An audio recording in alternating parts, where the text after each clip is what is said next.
भारत की जनगणना 2027 के लिए प्रथम चरण में जब आपकी नियुक्ति प्रगणक के रूप में आपके अपने एचएलबी में हुई हो और आपको प्रथम 3 दिवस में कार्य करना होता है, और इस दिवस में कार्य करने का कुछ प्रक्रिया इस प्रकार रहता है कि पहले 3 या 4 दिन के अंतर्गत आप अपने एचएलबी को घूमकर एक एक भवन की गिनती करते हैं और एक एक मकान के लिए जनगणना मकान का निर्धारण करते हैं।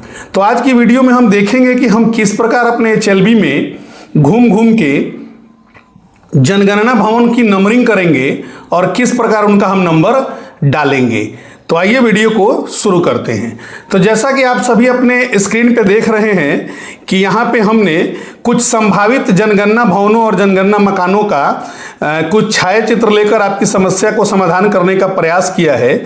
हम मान के चलते हैं कि आपके सामने यह जो स्क्रीन पे दिख रहा है यह आपका एक कोई एचएलबी है। चूंकि प्रशिक्षण में आपको यह बताया गया होगा कि आपके एचएलबी में जो आपका काम होगा वो काम नजरी नक्शा के अनुसार उत्तर पश्चिम के दिशा से शुरू करना होगा और आपको वह काम दक्षिण पूर्व में समाप्त करना होगा।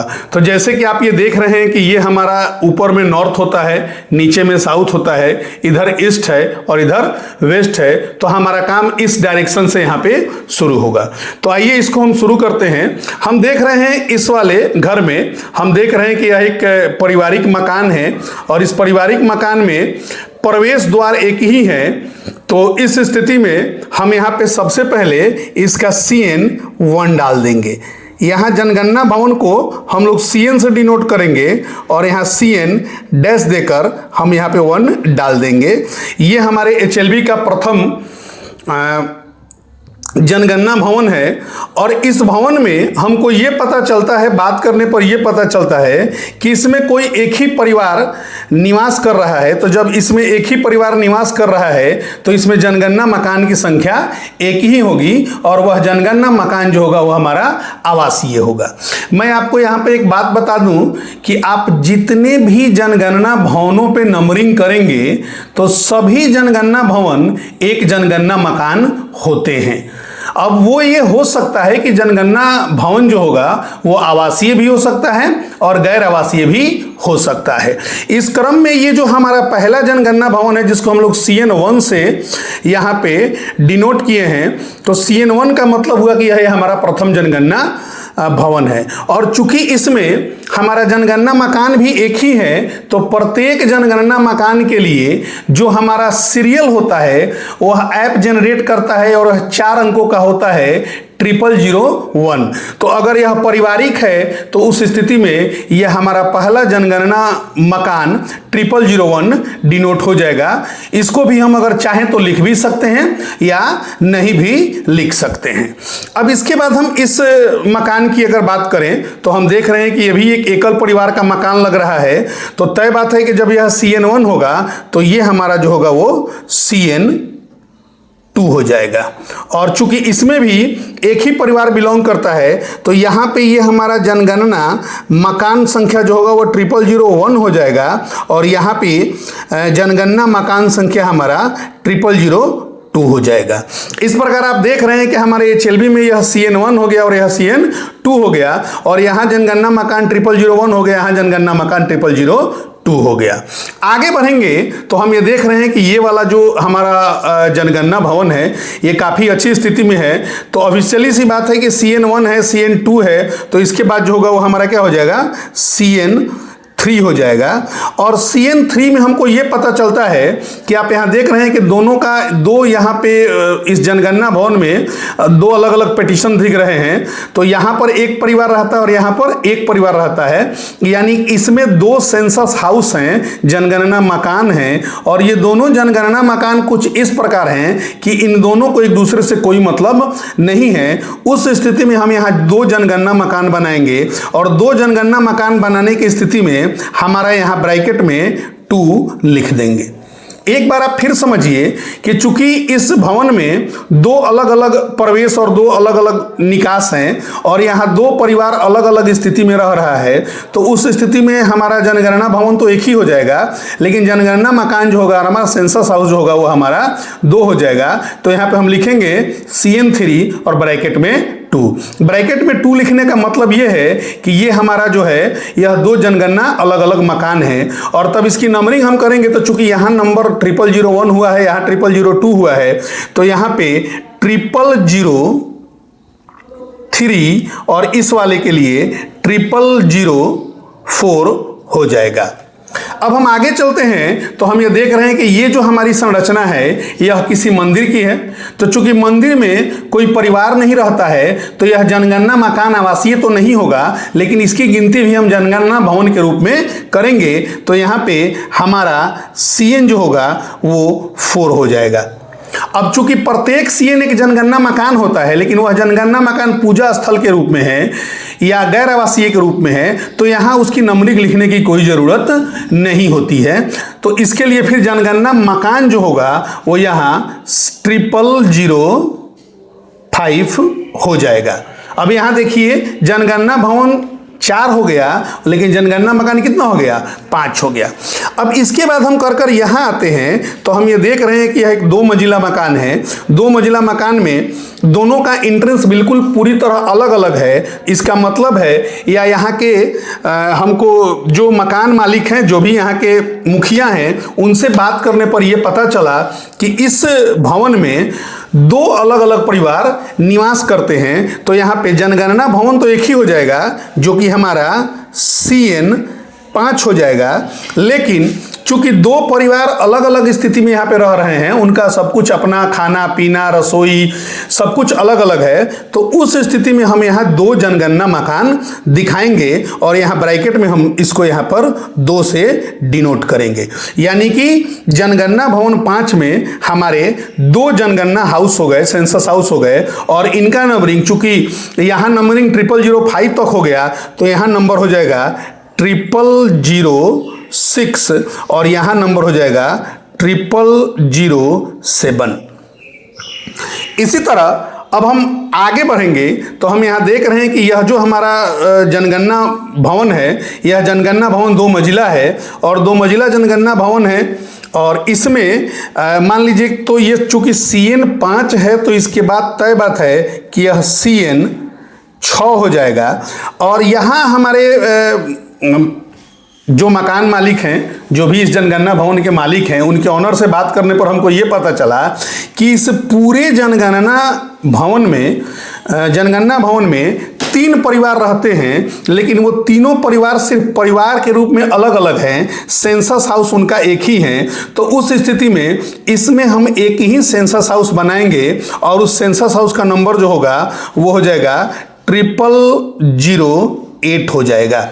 ध्यान देना है कि 3 परिवार अलग अलग हैं, तो जब इनकी हम एंट्री HLO ऐप के माध्यम से करेंगे तो उस स्थिति में हम ले जाकर उनके परिवार को अलग अलग दिखाएंगे, जनगणना मकान और जनगणना भवन तीनों को रिपीट करके। तो यहाँ सुविधा के लिए आप यहाँ लिख सकते हैं 3 परिवार। ध्यान ये रखना है कि यहाँ पे 3 परिवार अलग अलग रह रहे हैं, लेकिन जनगणना मकान हमारा एक ही है। आगे बढ़ेंगे हम तो हम ये देख रहे हैं कि यह संरचना जो है वो किसी विद्यालय की है। तो विद्यालय भी हमारा एक जनगणना भवन होता है। तो यहाँ तय बात है कि यहाँ हम लिखेंगे CN 7। चूंकि 6 है तो 6 के बाद हमारा 7 आएगा। और प्रत्येक जनगणना भवन जो होता है वो एक जनगणना मकान होता है। उस स्थिति में इसका जनगणना मकान संख्या जो होगा, चूंकि यहाँ पे 8 हो गया है तो 0009 हो जाएगा। आगे बढ़ेंगे तो हम ये देख रहे हैं कि कुछ प्रकार हमारे पास जो संरचना है, इसमें एक घर है और घर के बाहर एक ये छोटा सा झोपड़ी नुमा संरचना है। तो चूंकि यह झोपड़ी नुमा संरचना जो है वो अस्थाई है, इसलिए इस पर हमें नंबर देने की कोई ज़रूरत नहीं है। हम सीधे इसकी नंबरिंग करेंगे और इसका नंबरिंग करेंगे तो CN 7 है, तो इसके बाद हमारा हो जाएगा CN 8 हो जाएगा। और CN 8 होगा और चूंकि इस CN 8 में हमको ये पता चलता है कि एक ही कोई परिवार रहता है, तो यहाँ एक ही जनगणना मकान होगा और वह जनगणना मकान का नंबर जो होगा, चूंकि हमारा 999 है तो यहाँ पे 0010 हो जाएगा। अब अगर इस पेज पे हम देखें तो हम यहाँ देख रहे हैं कि इस पेज पर कुल जनगणना मकान जो हमारे वो 8 हो गए। सॉरी, इस पेज पर कुल जनगणना भवन जो हुआ, जो CN हुआ, वो हमारा 8 हो गया, लेकिन जनगणना मकान जो हुआ वो क्या हुआ 10 हो गया। बहुत लोगों के मन में ये कन्फ्यूजन होता है कि जनगणना मकान और जनगणना भवन ये दोनों सेम होने चाहिए, तो ऐसा बिल्कुल भी नहीं है। ऐसा हो भी सकता है और ऐसा नहीं भी हो सकता है। अधिकांश स्थिति में ऐसा नहीं होने की ही संभावना रहती है। आगे बढ़ेंगे हम लोग, अगले पेज पे हम देखेंगे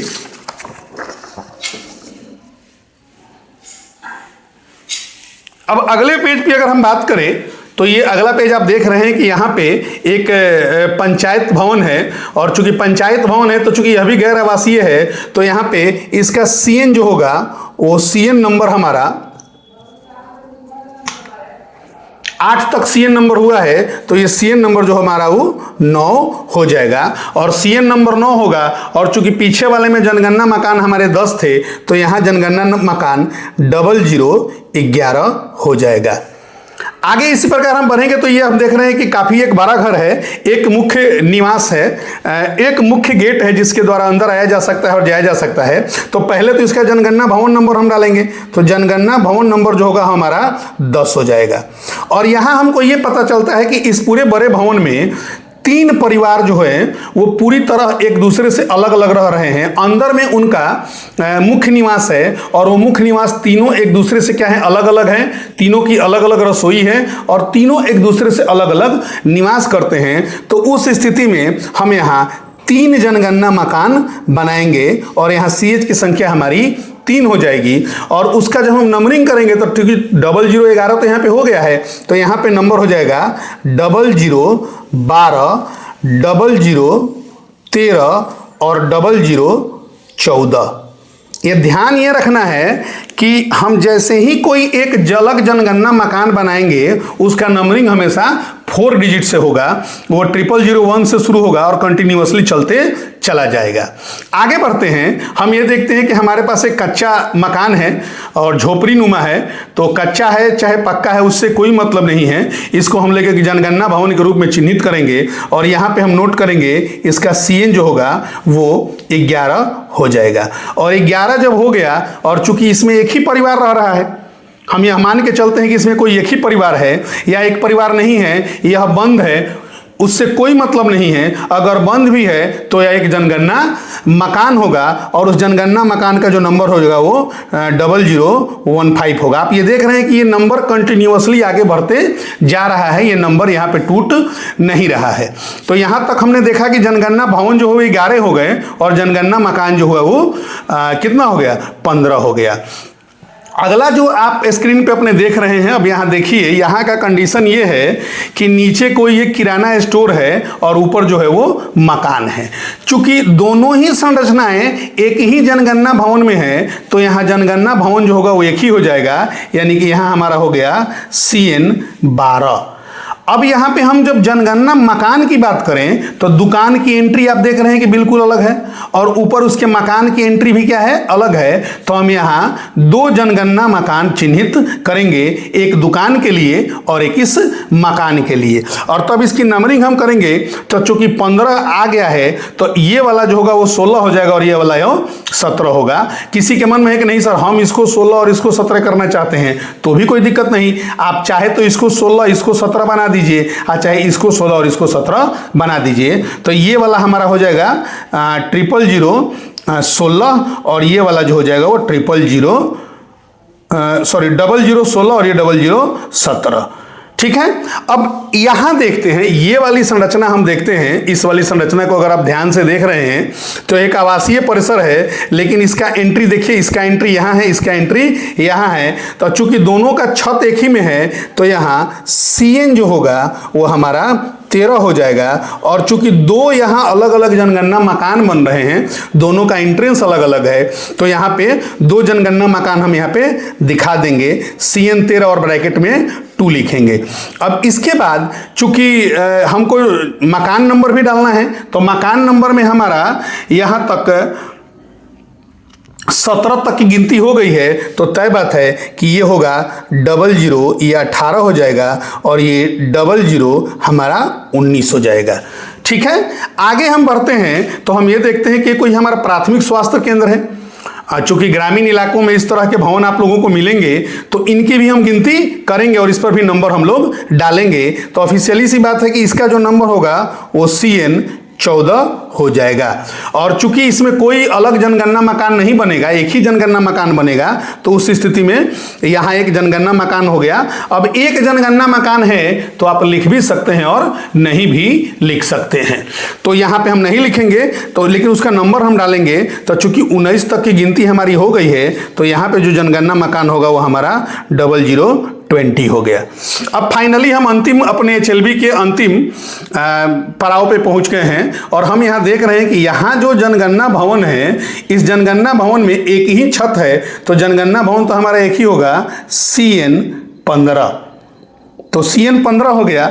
अब यहाँ पे हम देख रहे हैं कि 1, 2, 3 और 4 जनगणना मकान है और चारों का एंट्रेंस बिल्कुल अलग अलग है और यहाँ 4 परिवार अलग अलग तरीके से यहाँ पे रह रहे हैं। तो यहाँ पे जनगणना मकानों की संख्या जो होगी हमारी वो 4 हो जाएगी।